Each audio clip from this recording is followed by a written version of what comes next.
परशुराम ने उस अर्जुन का वध कर दिया जिसके पास 1000 भुजाओं की शक्ति थी, जिसने रावण जैसे महाबली को भी बंदी बना लिया था। आखिर इतना शक्तिशाली राजा परशुराम के हाथों क्यों मारा गया?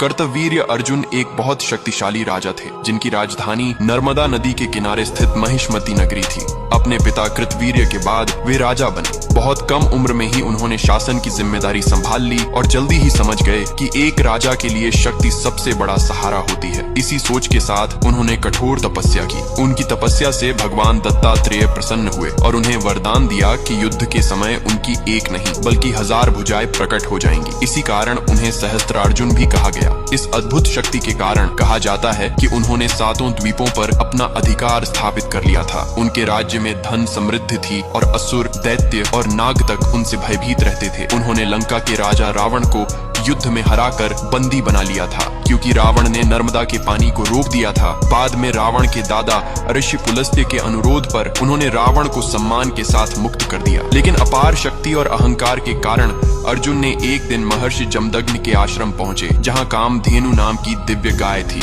अर्जुन उस गाय को लेना चाहते थे लेकिन आर्ष जमदग्नि ने मना कर दिया। क्रोध में आकर अर्जुन ने बलपूर्वक गाय छीन ली और आश्रम को नुकसान पहुंचाया। इसी घटना के दौरान महर्षि जमदग्नि की हत्या हो गई। अपने पिता की हत्या से जमदग्नि के पुत्र भगवान परशुराम अत्यंत क्रोधित हो उठे। उन्होंने कर्तवीर्य अर्जुन के विरुद्ध युद्ध किया। भयानक युद्ध के बाद परशुराम ने अर्जुन की 1000 भुजाएं काट दी और अंततः उसका वध कर दिया। इसके बाद अर्जुन के पुत्रों ने भी जमदग्नि का अपमान किया जिससे परशुराम का क्रोध और बढ़ गया।